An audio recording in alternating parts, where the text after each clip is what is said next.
awesome BlizzCon people. How are you guys doing? Oh yeah, I'm super excited. What? These are probably the 2 best days in gaming, and you guys want to know why?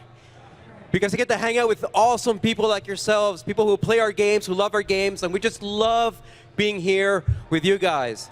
So my name is Josh Mosquera. I'm the game director of Diablo 3 and Reaper of Souls, and I want to welcome you guys to this great panel, Blood and Treasure. We're going to talk about all the awesome content updates that you guys can expect in the months or maybe weeks to come. So I just want to take you back very briefly to the journey that we as a community have taken since we launched Reaper of Souls. And in fact, we started before Reaper of Souls with patch 2.0, where we got rid of the auction house. We introduced, you guys said you wanted better loot, we gave you better loot with Loot 2.0, new difficulty settings. And then we released Reaper of Souls, right? We added the Crusader, which is an amazing evolution of the Paladin. And what about Act 5, right? A darker, more gothic Diablo, which was always a plan all along. But we didn't stop there. We didn't just add adventure mode and call it quits. For us, death was very much the beginning. And from there, we ended up adding a lot of great features. Seasons. Amazing how much you guys love seasons. Right? You guys come back every season. More of you come back, have an amazing time. We introduced greater rifts, but we didn't stop there. We added new treasure goblins, more items.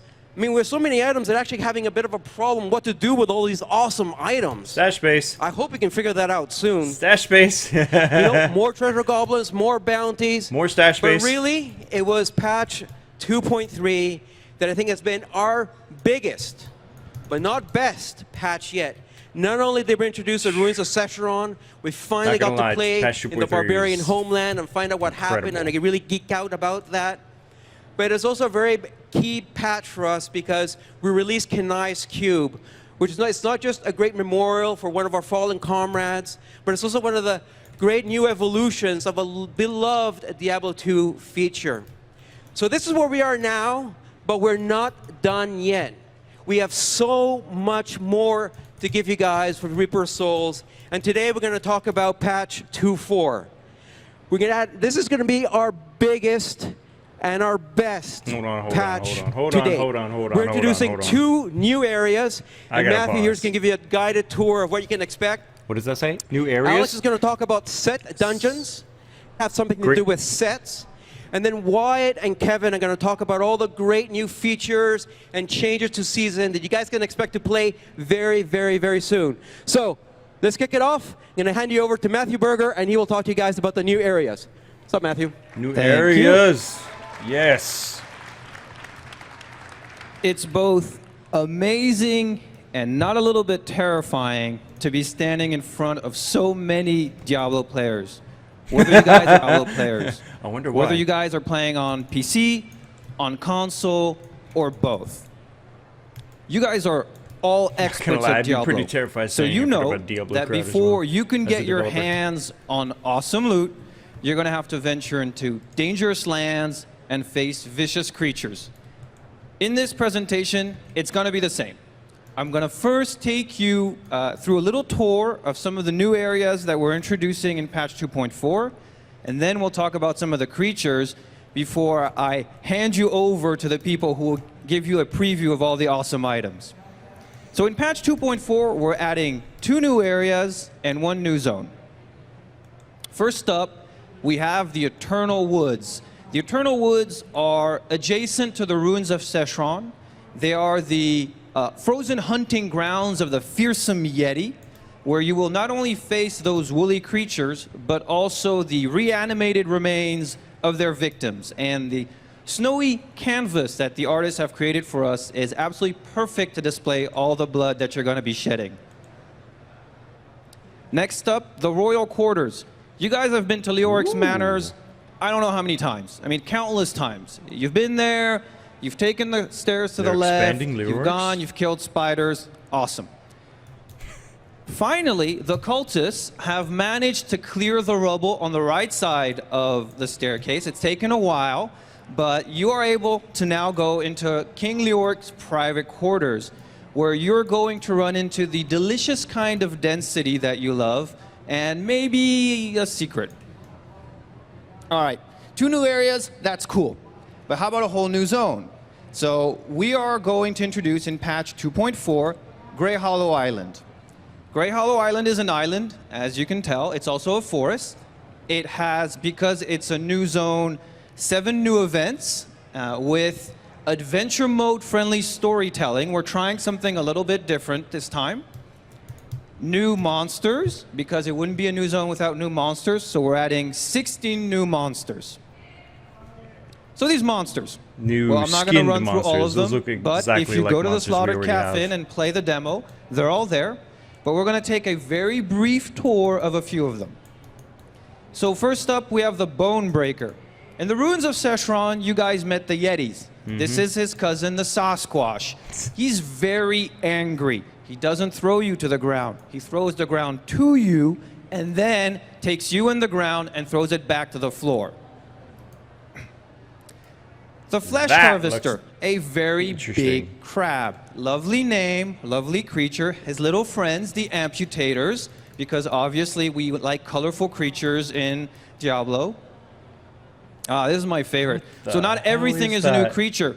Something has to be a new trap as well. So the Glowing Death is a wasp nest. You get too close to it, you attack it by accident, and all of a sudden, a cloud of wasps jumps out and attacks you. Wasps are bad enough, but you guys have been playing since launch. So we took some of the wasps from original D3 at launch, we've stored them, and we've put them in this. So these are the angry, vicious wasps, not the ones we've nursed since then. All right. So the Ruins of Szechuan is where you're going to find the Eternal Woods. If you want to go to the Royal Quarters, well, Leoric's Manor, of course. And Grey Hollow Island is in Act 5. So why do we go to these places? Why do we kill these innocent monsters? Well, because they're bounties, and we need all those bounty bags. We need lots of them. So you guys are going to be doing lots of bounties. Kanai's cube requires bounties. So we've added more bounties. Since you're going to be doing so many of them, we've added over 175 new bounties. Holy shit. I say they're in Acts 3, 4, and 5. They're mostly in Act 4 and 5 that needed a little bit more love. 75? So those bounties, some of them you know, we're going to add some new cursed chests. There'll be some cursed shrines. You know those. Some of them are going to be based on the new events that you can find in Grey Hollow Island. And the others are going to be bounty grounds. So bounty grounds are a new type of bounty. What you're going to do is you're going to go look for a portal. A very nice looking, friendly red portal. And once you take that portal, it's going to take you to a special world. It's a small, enclosed world. There's 6 of them. And you're going to run into one of 4 different types of bounties. So these are going to be mixed and matched. So what are the bounties that you can run into? Well, the first one is a play on cursed shrines. You have 6 shrines that are spread out over the level. Every time you click on a shrine, something very bad is going to happen. While you're trying to click on the shrines and bad things are happening, monsters are also trying to jump all over you. Do it fast enough, bonus chest. Whoa. Shaman. There's a certain number of shaman. You're only interested in killing the shaman. Unfortunately, there's a certain number of fallen in the way, and the shaman keep bringing the fallen back to life. Burrowers. So we love treasure goblins. Alex here loves treasure goblins. He makes lots of new ones. So I wanted to add more treasure goblins, and we did a gameplay of treasure goblins without any of the loot. So basically, the burrowers are running away from you.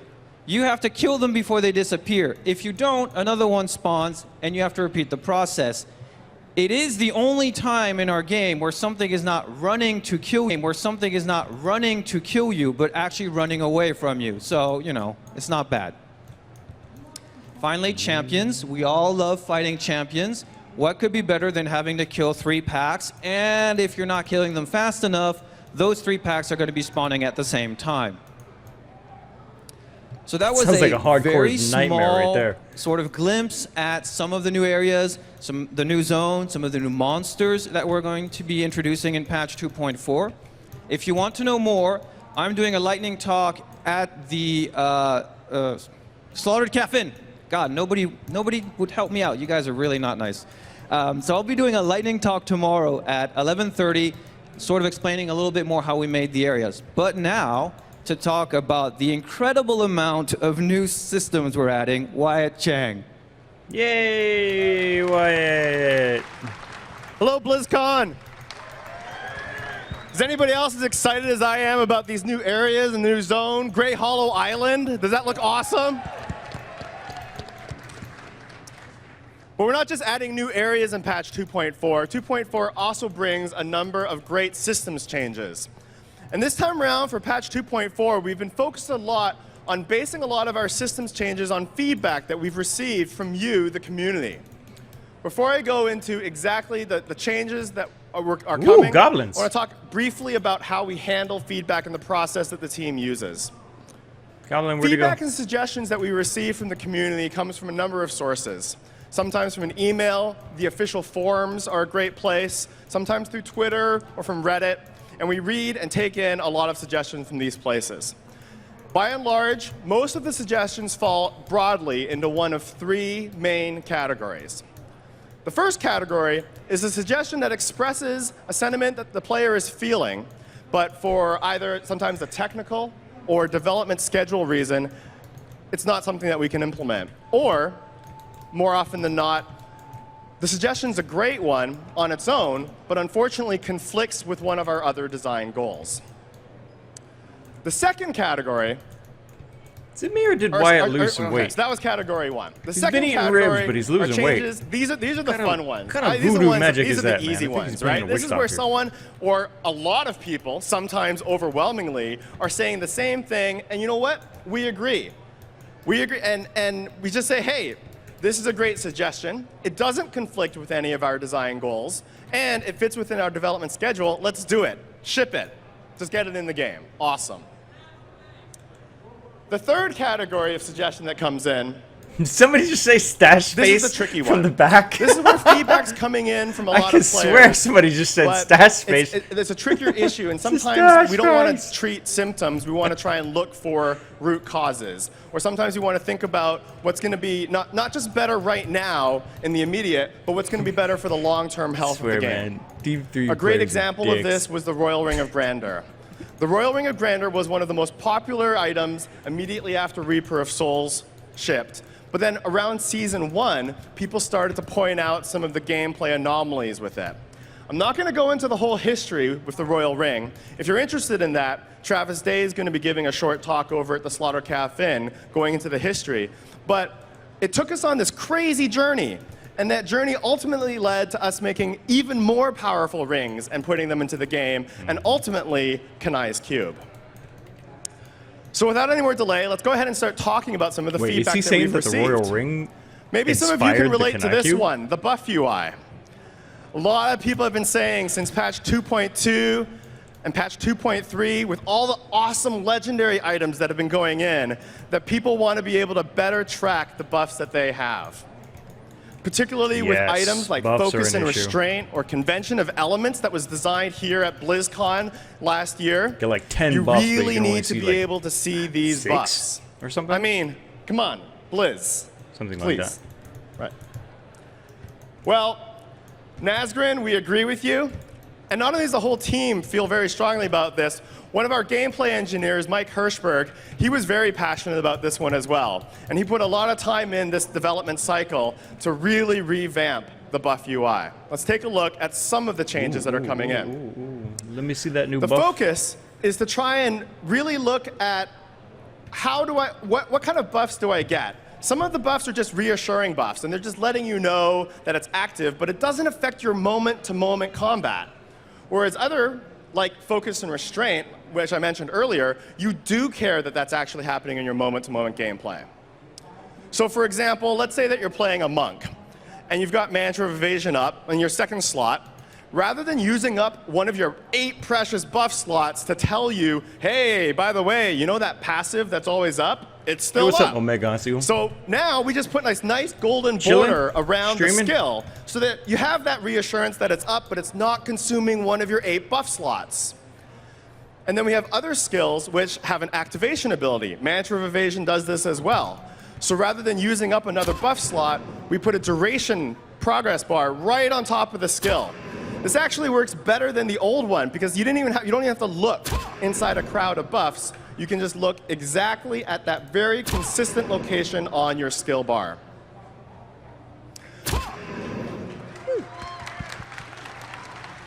Speaking of monks, has anybody partied up with a monk wearing innas? You know what that's like. And you've got all your mantras that are coming on. So here's a wizard hanging out, got my skill, and then a monk joins the party. And you know the monk joins the party because you got all the mantras. Well, let's create a little buff holder and just stick all the mantras in there. Again, there we go. I want to know that the buffs are there, but I don't need to be reminded in the middle of combat. Exactly. And then later on, a barbarian joins your party, and your barbarian's going to class Warcry. And the Warcry goes into the buff holder as well. Okay, you know you've got the buff. Just like I was saying, they borrowed ideas from Diablo 3 for World of Warcraft. They're doing the same thing for World of Warcraft, I think, with the we've been getting lots like of they have a feedback collective that there's buff too much thingy discrepancy WoW between the D3. benefit of playing in a group versus Sort of. playing solo. And this is Little bit another different area with that it. we wanted to look at. Action bar. Now, we've said it before, and I'll reiterate again right now.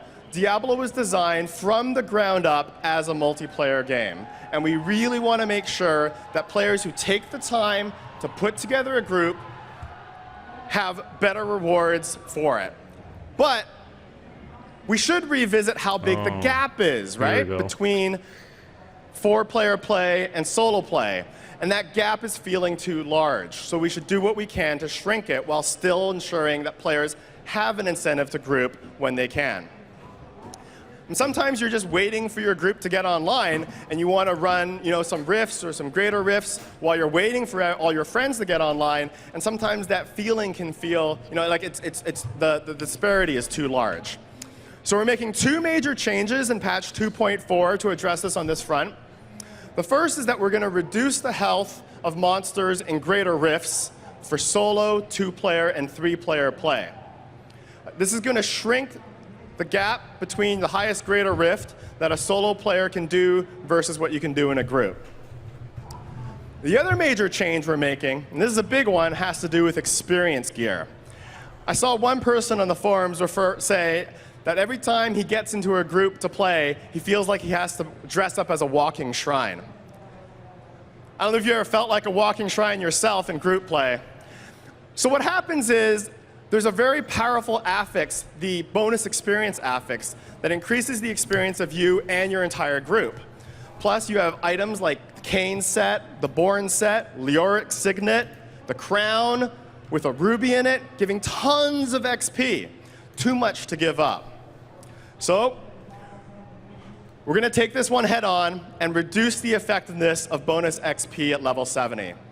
We're reducing it by a lot.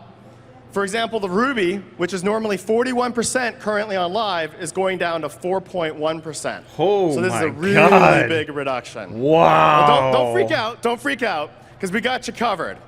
To compensate, we're also going to multiplicatively increase the experience across the entire game for 50%, whether you're running greater rifts, regular rifts, or bounties. On top of that, an awesome console feature is coming to PC as well, and that's the massacre bonuses from Action Combat. Now, if you haven't played the console version, here's what it looks like.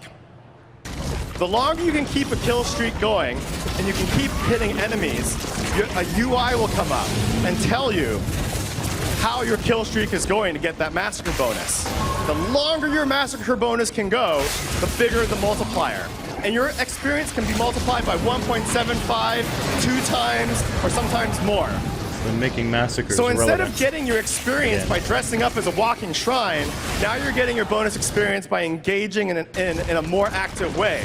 And on top of that, Why you didn't get to they, wear instead of your nerfing hard-earned gear rubies that you've been into the searching ground like that, though, just completely change the bonus. 4.1. Who is going to bother with that now? Nobody.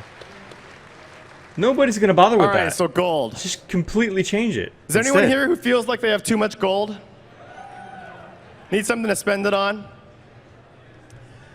At the same time, some people feel like they don't have enough gold, and there's a disparity. So some people don't have enough gold, and some people are swimming in it. And honestly, it has a lot to do with whether or not you've been to the vault. But we'll get at that for another day. Sort of. But we agree, honestly, with the last suggestion here. What if we could add a use for gold to make gold valuable again? And one of the trickiest things is how do we add a use for gold that is still optional, that doesn't make people who don't have a lot of gold and are still struggling to get enough feel like they're hugely missing out, and yet still be a compelling, compelling use for those who have a lot. Going down above the skill. That leads into the feature that we're adding into patch 2.4 is empowered rifts. So the idea behind an empowered rift is that it's like a greater rift, except you're going to pay some extra gold up front to get in. If you successfully complete the greater rift on time, you're going to get a 4th bonus roll to upgrade your legendary gem.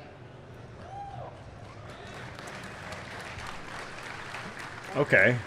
Now, to handle the fact that some players have a lot and some players don't, the gold cost scales based on the greater rift that you're going to do. So if you're just doing a greater rift 1, it's only 159,000 gold to empower that rift.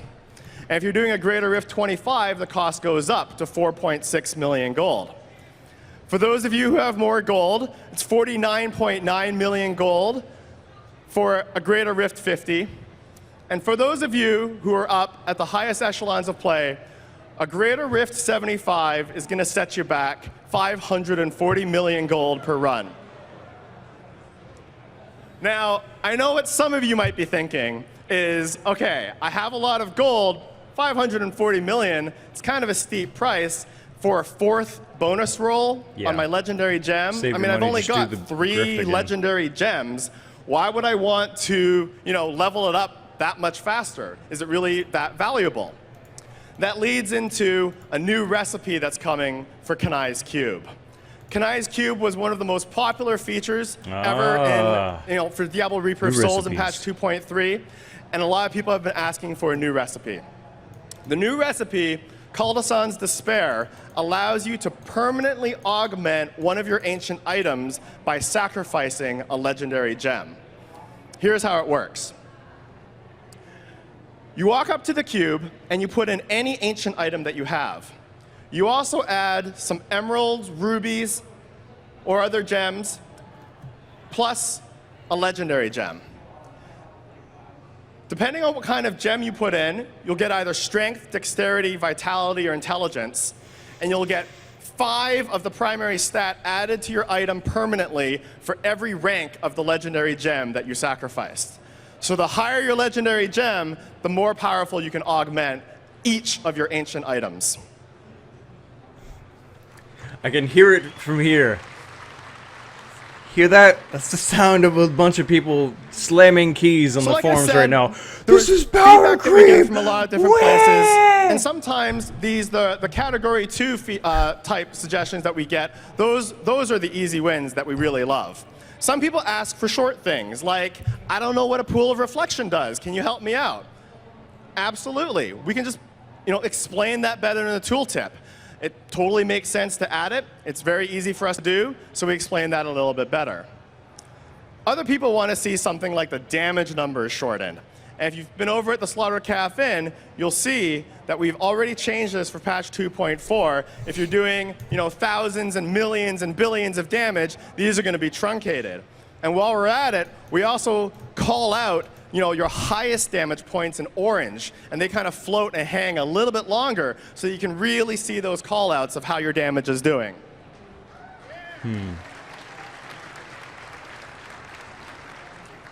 Sometimes the request is small, quality of life. Patch 2.0, all their legendary powers in Kanai's Cube, and they want an indicator telling them whether or not they've cubed a power or not.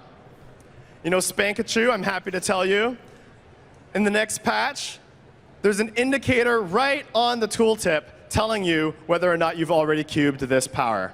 That's good. Some people want to be able to see their death's breath better. People have been collecting that a lot. So in the next patch, it gets a sweet new particle effect and its own unique color. Particle effect and its own unique color. And finally, for the longest time, people have been asking for an easier way to compare their follower items. So we're also adding the comparison tooltips for damage, toughness, and healing when you're equipping your follower. I thought they were going to make a unified system like we were talking about. So that's a quick overview of some systems changes in patch 2.4. I'm going to hand it over now to Alex Sulman, and he'll be covering items as well as the set dungeons. Thanks, Wyatt. Hi, Blizzcon. How's it going? Yeah, good to see so many Diablo fans here. I'm here to give you a quick run-through on some of the new item stuff that's coming in patch 2.4. So whenever we have a patch, we always try and add new items that give a new purpose. Maybe they give you a new way to play. Maybe they make something that was old or didn't work very well new again and work better. And with patch 2.4, it's no different. We've added over 50 new legendaries. I'm not going to go through all of them here. I'm just going to give you a couple of examples to sort of demonstrate this point. Take the Kiyoshiro Soul, for example. This makes Sweeping Wind gain stacks whenever you're not dealing damage. And this gives you a new way to think about how you use Sweeping Wind. You can see here, thanks to the new buff UI, it's easy to see those stacks rising as you're standing in open space. Then we have the Blade of Tribes. This makes War Cry and Threatening Shout cause avalanches and earthquakes. What? You can see that here, making Threatening Shout more threatening and War Cry more wary. Wary? We'll go with wary. Then we have the Vile Hive. This makes Locust Swarm gain the effect of the Pestilence rune. This makes everything go green, basically. Look at the green. Look at the green. There it is. There's the green. And it makes Locust Swarm, which was already a pretty grubby power, even more grubby. And then we have the Twisted Sword. This makes Energy Twister damage increase by the number of twisters you already have out. And this allows you to really leverage the number of the twisters that you have out. And you can see here, it's really putting those enemies in a spin. Get it? Oh, yeah. Okay. So there's also 10 sets that we revived in patch 2.4. We've added talk about the sets, pieces to please. some that were previously only 4-piece. We've reworked some completely to make them more interesting. Take the Thorns of the Invoker rework. This has a new 5th and 6th piece, which gives it a new 6-piece bonus. And it finally makes Thorns matter. Who knew? Then we have the Shadow's Mantle. I've already had somebody ask me about this today. We've reworked this set. We had a lot of feedback with people asking if we could make a ninja set. And the Shadow's Mantle is that set. This is the Demon Hunter's Ninja Fantasy finally realized. Oh my god, what? If you combine that with the melee Kanai's weapon, point, which makes Demon Impale Hunter. return hatred whenever you use it, you can snipe a ninja or everyone in front of you to your heart's content. So, we also get feedback about people that just don't like sets. Why do I have to use a 6-piece set? I find all these legendaries, they're so much fun, and then you make me use a 6-piece set because it's the only way to be powerful. As mentioned here by American Madman and Miss Cheetah, we've thought about this a lot. We've given this a lot of thought because we can totally sympathize with that consideration. We've thought about this a lot. So we solved this given this a lot of by thought. adding a set. See, we're geniuses. No. So what we did was we took the Legacy of Nightmares 2-piece ring set and we reworked it so that you now get a damage and defense bonus if it's the only set bonus you're carrying. So you can see here from this character sheet, there's a collection of legendaries. You can use all the legendary powers that you want. You can get all the damage and defense bonus that you might normally get from a 6-piece set. And you can really build your own no-set set. Huh. So we add items. We love items. We like finding items. We get excited when they drop. We get excited when we use them. And we love sets, most of us. And there's the no-set set. We love sets too. And for this patch, we were trying to think about a new feature that we could add to the game that would allow you to really celebrate those sets, celebrate those items, and really, learn to play the sets that you love. And this was feedback that we got not only from the community, but also from within the team. We wanted something to really underline that accomplishment of spending all that time finally putting that 6-piece set together, or 5 if you use the raw ring. So the feature that I'm really proud to introduce is set dungeons. So what's a set dungeon? Set dungeons are deviously designed dungeons based around the powers of the 6-piece set. They're spread throughout Sanctuary. They were long thought lost until a tome that was discovered in the library in Leoric's Manor. And each page of that tome has a cryptic clue to the location of these portals, which are all spread throughout Sanctuary. Here's an example of one of those clues. In order to find the latest placement, one must travel to the Cathedral of the False Prophet, north of the Enclave that withstood Azel's wrath. Can anybody guess where that's referring to? That means it's cryptic. I like it. Well, spoiler alert, if you don't want the secret spoiled, if you want to try and figure it out yourself, look away now. To anyone that's still looking, there it is, clearly. Yeah? I mean, obvious, right? All right. No, I'm being mean. There it is. So when you find one of these dungeons, you approach it wearing the relevant set, you can enter this dungeon and face its challenges. And every dungeon has a number of objectives, but two main objectives that are built around the set that you're wearing. Let's look at an example. Take the Uliana set dungeon. Now, the monk has a 6-piece set, the Uliana stratagem, which is all about exploding harm, exploding as many things as you can at once. So you can see from the objectives here, these objectives are all about exploding as many enemies as you can, a number of times, and doing it all within a time limit. Here's another example. The wizard has a 6-piece set called the Firebird's Finery, which is all about burning as much as you can. So the objectives here are all built around that. And also, one of the 6-piece bonuses, which makes a meteor drop when you die. You have to leverage that to try and kill some enemies in this dungeon. Then we have the Barbarian Might of the Earth set, which is all about triggering leap and ground stomp and earthquakes in succession. And then one of my favorites, the Witch Doctor's set, the Spirit of Arakir, which has a toad that you get automatically when you have that set. And so this dungeon is all about licking as many enemies as you can, because that's what toads do. I mean, come on, it's easy. So there's 24 of these dungeons. There's 4 sets for each of the 6 classes. And each set dungeon has unique challenges. It's located in a unique location. And if you can solve the clue and go in that dungeon and master it by completing all of the objectives within a time limit without dying, you can earn a pennant. Here's an example of 2 of the pennants, the Witch Doctor pennant and the Demon Hunter pennant. You can see them on the back of the fourth of the characters here. And each of the classes has a corresponding pennant that you can only earn by mastering that dungeon, by completing all of the objectives. There's the Barbarian and the Wizard. And finally, we have the Crusader and the Monk. So each of these dungeons is a fresh challenge, is a unique challenge.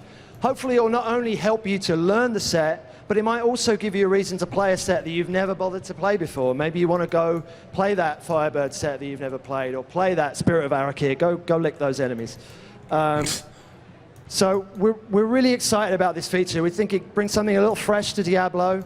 We're really excited to see people trying to solve the clues and figure out where they are without just using a search engine. And facing these dungeons and trying to complete them, because, as I mentioned, there's 24 of them. They can all be mastered.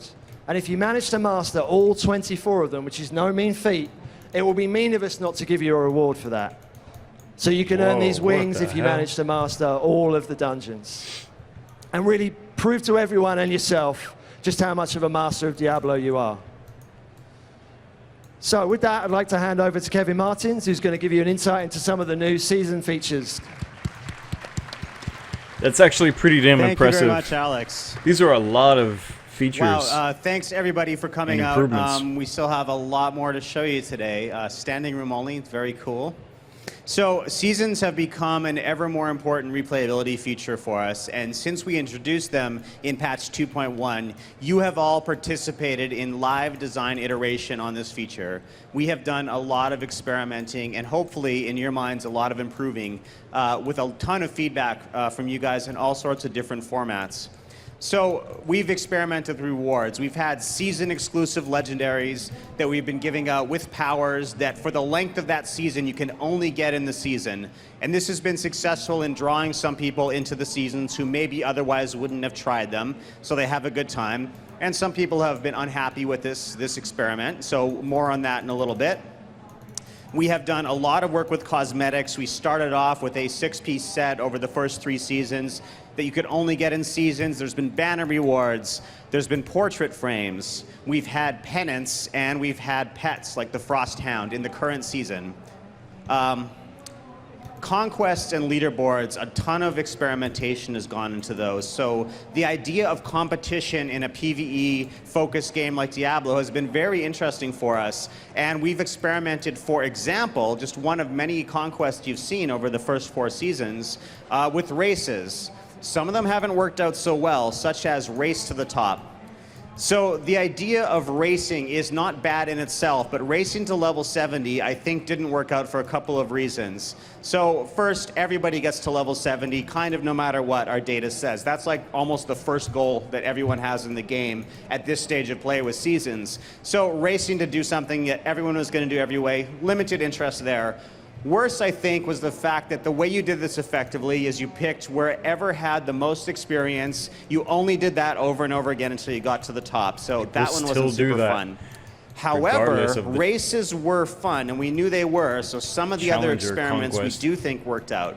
For example, Sprinter, where you race through the storyline, chapters 1 through 5, and as fast as you could. This one was interesting. This is something that most people didn't do very often. And when you change your build to focus on speed and movement abilities, but you still have to keep a minimum amount of DPS to finish the story, this was an interesting race. It had you do something you didn't normally do. And the competition for this leaderboard was very fun to watch. So along the way, we were starting to learn that personal accomplishment needed to be a part of all of the conquests. Not everybody can be in the top 1,000, no matter how many people compete for it. It's always limited to that. And there was a lot more than 1,000 of us playing Seasons. So if we can have something that's fun to race to, such as maximizing how many monsters you can kill in a single cursed chest, but it's also something where you can challenge yourself to try it over and over again and get better at it, then we've got a conquest that starts to work well for everybody. So it was kind of the same thing with achievements. When we first put Seasons out, we did all of the achievements from the main game, and all of you just redid them in Seasons, and some of those are fun and some of them aren't, just like the original achievement list. We realized that we needed some achievements that were unique to what made Seasons different. It's a limited amount of time with a specific types of goals that don't always exactly mirror Diablo 3 over the first few years. And so we started to focus on achievements that gave you something unique that matched season gameplay. And we're going to continue to do that, and I'll show you a few more of those in a minute. So all of this has now been encapsulated in the Season Journey feature, and I think that this is really where Seasons have started to come into their own. The idea that you can have a quest for the season, that you have a specific goals, that you can kind of set yourself with rewards attached for every type of player, whether you have just a couple of hours a week to play and you're just trying to finish maybe chapters 1 through 4 in the Season Journey, or you're someone who's so dedicated that you're competing on multiple leaderboards. Season Journey's got multiple stopping points, and it's very clear when you get the rewards. The first season wasn't like that. Season you just Journey kind of played until you sputtered out. Really good idea. This, I think, has really helped it, and we're going to build on this a lot. Okay, so with all that history in mind, what's happening next? So Season 5 will be beginning soon enough, and we are trying to improve in every one of these aspects, based on all of the feedback we've gotten and what we've learned with our data. So first up, we have a brand new feature for Seasons. Why do we have this? So we have people who are very attached to their characters, to specific characters. We have some people that have characters in every slot, and we've gotten feedback from both of you player types that you want you don't want to give up that character to start over fresh in Seasons, even if you're kind of tempted to go back with, you know, many hundreds of thousands of people to do that again. So Rebirth is a safe way to start over. You get to keep all of your gear. It's mailed to you, and it can wait on your main account, throw it in your stash, give it to your other characters, whatever. While you start fresh, all of your character records, your experience, all of that remains, but you can take a character and start over fresh for the length of that season and get all that stuff back once you're finished the season, along with all the other rewards, the very generous rewards that you would have gotten during the season. So it looks like this. This is Nanok the Barbarian, Paragon 800. Obviously, this person has put a lot of dedication in, and obviously that is not Conan spelt backwards as well. So when you rebirth him, it's very simple. You click the button, you confirm that you want all your gear mailed to you, and your records will be maintained, all your hours played, etc. It's your same character. And for the length of that season, that character gets to start fresh, play with your friends, meet new friends, get all these new sets and rewards and achievements and so on. So speaking of how long will this happen, season length has always been quite a grand experiment for us as well. Everywhere from 5 months to 7 weeks, we're really trying to dial down exactly where the right amount of time is for seasons. So we're currently have a live season, of course. Number 4 is up and running. So it is going to be about 4 months long. It's going to end in late December. We have not picked a specific date yet, but we'll give you at least 2 weeks warning before that ends. And we're going to do one more experiment with season length. So far, all of our seasons have kind of come really hot on the heels of the seasons that preceded it, and they've usually matched when the patch comes out. In this particular time, we're going to take a short break between seasons, maybe a couple weeks, maybe a couple days more, maybe a couple days less. The idea is that at the end of season 4, everybody gets a little time where the entire community is in one place, and it doesn't matter whether you're playing seasons or not, all your characters are in one place as well, before we begin the next season. Okay, so season 5, I think we found the magic number, and season 5 will be the proof of that, seasons of how need to long be 3 seasons months need long, to though, be, max, and that number honestly. is 3 months long. What did I just So, say? For us, we feel like people who do just want to get the initial season journey done, maybe earn their pet, some of the early rewards, versus those who want to play it exhaustively and continually, this is about the amount of time where everybody can accomplish all the goals that we've set for you.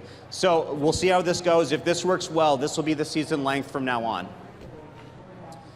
Conquests. We have settled on 10 of our favorite conquests. It's going to be weird, though. They keep and it does include a couple of new ones based on set dungeons and some of the other new features. But season to season, we'll have 5 conquests in both hardcore and softcore How are they mode. working that now? Same ones. And season to season, these will rotate. Season journey feature. The goals for the season journey will also vary a little bit season to season according to which bosses you need to kill for the chapters 1 through 4 quests, etc. So there'll be variance there as well. So why will you continue to do this? Well, the rewards, of course, are also being amped up. We have made a lot of cosmetics, and we're making a lot more. We're going to have a more settled cycle. As we figured out what you guys like, what you actually equip and use, what people really try to get to fast, we're going to have sort of a settled cycle. We're going to have more portrait frames, more pets. And in fact, this pet, the Wicker Man pet, is coming in season 5. Even though we just gave out the Frost Hound, pets have been so popular, we're going to give you another pet right in a row to increase your stable a little bit. Before we move on to other things in the cycle. Looking ahead, here's a pennant from a future season after season 5. This is the Skull and Bones pennant. This are the Andario wings. So very different from the other wings, the throwback wings as well. These will be fun, also from a future as of yet unnamed season. Okay, so what about legendary awards? As I mentioned earlier, this has been controversial for a variety of reasons. Some people did not want to have to play the season. Hopefully with the rebirth feature, those people will feel like they haven't lost anything in the sunk cost or so on. This we're going to go in a different direction with. We're going to cut season exclusive legendaries. So all of the 50+ legendaries, of which Alex was only able to show you about 4 today, all of those 50+ will be available for everybody as soon as patch 2.4 launches. But some people really like the seasonal legendaries, so we didn't want to let you down either. So instead of going with the random legendaries, whatever happens to be new at the time, in season 5, you're going to be guaranteed a 6-piece set. Of the 24 class-specific sets, every season you're going to have a different set. These will rotate for you. So, for example, the monk is going to get the Sun Wukong set in season 5, and in season 6 and beyond, he will get a different set. Hey, Kev, one second before you go any further. Yeah, Wyatt Chang. I mean, it's great that we're getting like the Sun Wukong set. It's going to be guaranteed in the season. And Alex was talking about the set dungeons, right? Yeah, I'm going to have all these sets that I'm going to be having. Stash but space. Where am I going to put it all? Well, it is incredibly convenient and timely that you asked that, Wyatt.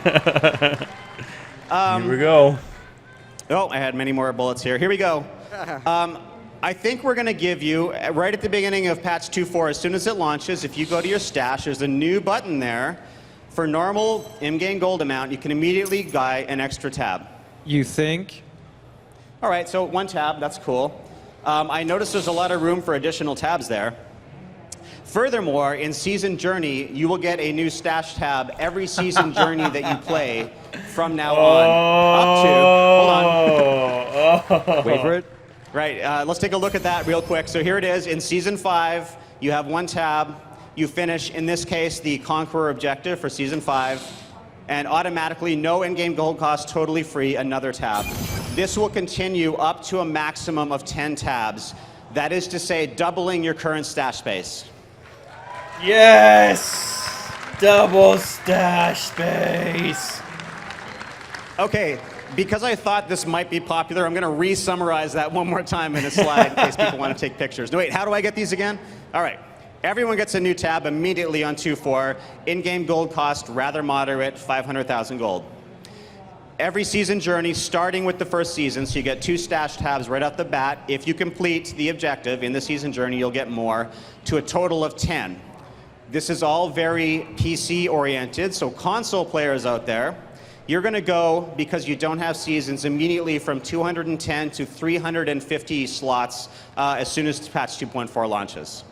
And this will be, of course, for Ultimate Evil Edition on Xbox and PS4. So that is the end of the new features. But before we move on, I did want to do a quick summary slide, multiple slides, because we do have so very much stuff coming in patch 2.4. So let's recap what we saw today. The new zone, Grey Hollow Island, which you can play right over there today. The Royal Quarters and the Eternal Woods, new areas based on existing ones. We have new events for these zones and areas, 60 new monsters, over 175 new bounties. Empowered Rifts, which is intended to be a gold sink for everybody. The buff UI is getting overhauled. XP balance is happening between single player and multiplayer. A new Kanai's Cube recipe to augment items. 50 plus new legendary items. This is the most items we've released since Loot 2.0 itself came out, since Reaper of Souls launched. 24 set dungeons. Season Journey improvements, the Rebirth feature, the settled season length, the new cosmetic cycle, new pets, conquest, guaranteed legendary set, stash tab for everybody, additional stash tabs in Season Journey. All right, but when can we play it? Oh, when can you play it? Well, it's incredibly convenient that you asked that, Josh. We have this happening pretty much immediately. We have 2 steps to the public test for this. On Monday, we have a brief technical patch. 2.30b will go up on PTR. Please give it a shot. We need to do some back-end testing before we launch the 2.4 PTR, and that will be coming later next week. Wednesday or Thursday, if all goes well, everyone in the world will be able to PTR patch 2.4. Everything you saw today and many, many more things. That's not a typo. That's next week. Next week, Wednesday or Thursday, though, please participate in that technical test. So, the Slaughter Cafe Inn, if you haven't already been there, and I met about 50 of you today, so I know some of you have, is right over there in Darkmoon Fair. Grey Hollow Island, all those monsters, another area, a dungeon called the Tidal Caves you haven't even seen yet is also over there, and a lot of these new items. We are all going to be there throughout it. Everyone who made all this stuff on the entire team is going to be at the Slaughter Cafe Inn at one time or another. Please stop by. A lot of lightning talks are happening for the rest of today up until the costume contest and all day tomorrow until closing ceremonies. Before we move on to questions, I do want to say on behalf of the Diablo 3 team, it is a privilege every day to come and work on this game. We love it so much. Thank you for your support for all these years and all these tests and experiments and iteration. When we've fallen, when we've gotten back up, when we've gotten you new items to make up for all that. Thank you for being there with us. Awesome. All right, we have a couple minutes for questions, so feel free to ask questions. Now, if you have very specific questions about items and all this kind of stuff, we're going to be right over there right after. So, come bug us about all the minutiae you want to bug us about. But if you guys have any high-level questions, let's quickly fire them off. Hi. The GIF that adds a socket to a weapon, I've forgotten the name. There's a lot of RNG around achieving them. Have you had any thoughts about smoothing that out? Like, I'll get 1 and 400 Paragon levels, and my friend will get like 6. Yeah, so you're talking about Ramaladni's gift, the one that adds a socket to a weapon. Honestly, we're pretty happy with it. And I know that sometimes you get it and sometimes you don't. So I think it deserves an explanation why. An item like the Royal Ring, which enabled a completely different play style depending on whether you had the ring or not, or for other items. We want to make sure people are able to get that. Ramalatni's gift is viewed more as just a straight, incremental increase to your power. It doesn't enable a whole new way to play. And people keep saying that again and again on the forums, but really exciting moment when you do just get save one. them. Like, the only way to for do when that you is to not really make it know when guaranteed under any circumstances. you've got a good weapon to use. All right, guys, let's that do gift lightning on. answers, so we can get as many questions as we can. Hey I don't guys, even have one. So being able to augment items with the legendary But gems, I don't need are you one gonna be either. able to do that multiple times, or is it just a So one-time I've saved it thing? for when it really matters. That is going to replace the existing one if you do it again. So if it's like a level 70 gem and you got 350, later on you have a 72, you're going to be able to apply 360. So it'll replace. Okay. Thanks, Menegades. That was lightning. Hey everybody, how you doing? I wanted to ask about the set dungeons. Is there going to be a tied difficulty to it? Is it the difficulty you find the portal in, that's what the difficulty is inside? No, yeah, each dungeon is a fixed layout with a fixed population and a fixed difficulty level. And one more question. Is there going to be a way to track it? So if we're So trying it's to the do like opposite all of 24, for rifts. instance, will you be able to see, I did, Firebird, Wizard, etc.? Every set dungeon has 2 achievements associated with it, one beating it at the regular level and one mastering it, so you can track how many you've done whenever you do them. Perfect, thank you. All right. Come on. Questions? He's like checking questions before they actually get to the mic and stuff. I was wondering That's funny. if you would consider making follower cannot die baseline to kind of open up the relic spot to be more interesting. Because right now, cannot die is like the only one that you use. I don't know if that one, that's, I don't think we have any plans to make a baseline. It's an anybody interesting gonna suggestion. Right now, I X-Pack? guess it's for high-end grift Or maybe, pushing. maybe that's what with the guy Unity that is before dominant, they but, get to the microphone is like, it's not currently on our timetable, expansion, but it's a go good that way. suggestion. It looks like we're giving all the no answers to Wyatt today. Whatever it is, no. Hello, I was wondering if you guys had figured out anything with the server slam PTR and the lag issues. That's a good question. I don't know, another question. With how mob progression was changed for greater rifts, if there was anything we could do to change the progression for cave maps, which have really low density, and makes it hard to progress through a greater rift because of how you guys wanted it to be like 10 or 12 minutes to kill the mobs and then 2 or 3 for the boss. For the greater rifts, that's definitely one of the caves or one of the layouts that we're constantly trying to look at ways to make them feel a little bit better. It's very tricky to just increase the density. Unfortunately, that wouldn't just solve the problem. One of the things we're looking at is adding more breakables to the caves, because with action combat, when you destroy the breakables, you'll get a speed boost. So maybe adding in the dead ends breakables, which would allow you to go through the space a little bit faster and get to monster faster. That's an idea we're exploring. And I do want to take the time to thank everyone who took part in the server slam to help our engineers identify some performance optimizations. We weren't able to deploy any of those optimizations to the current live game between PTR and other, but we do have some optimizations planned for 2.4. It looks like we only have time for about one more question, but we will be going over to the Slaughter Cafe, and everyone in line, come right over there, and we should be able to talk to you guys right away. So my question is about all the colors of numbers whenever you hit something, except for with pets. So let's say you have 5 zombie dogs.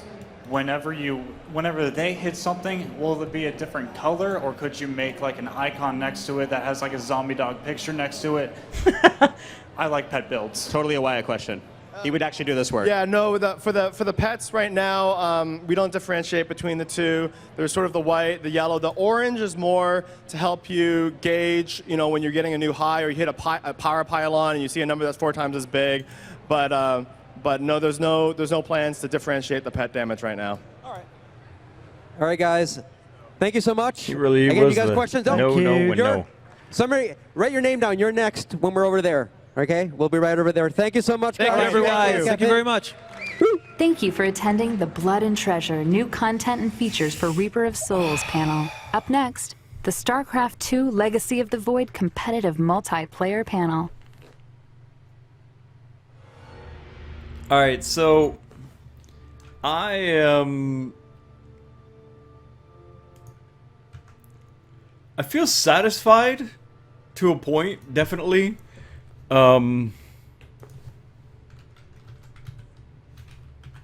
Man, there was actually I almost want to call it, hang on a second, that's really loud. There was almost, except for of course an entire act, the additional lore, another class, you know, stuff like that we got from Reaper of Souls. There's actually a ton of stuff that they're doing. So they're basically multiplying everything that we have now, and adding some really interesting new stuff on top of that as well. So, you know, I really can't complain.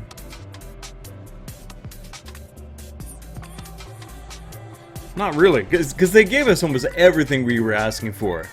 Bravo, bravo, dev guys, you did good. Just feels awkward, man. You know, sometimes, especially that opening ceremony, land. Like, yeah, I'm here for D3, Overwatch, Hearthstone, Heroes of the Storm, World of Warcraft, StarCraft 2. What about Diablo 3? Nothing. Absolutely nothing. Until the panel. And then it was like, open the floodgates. Here's all the stuff we've got for you.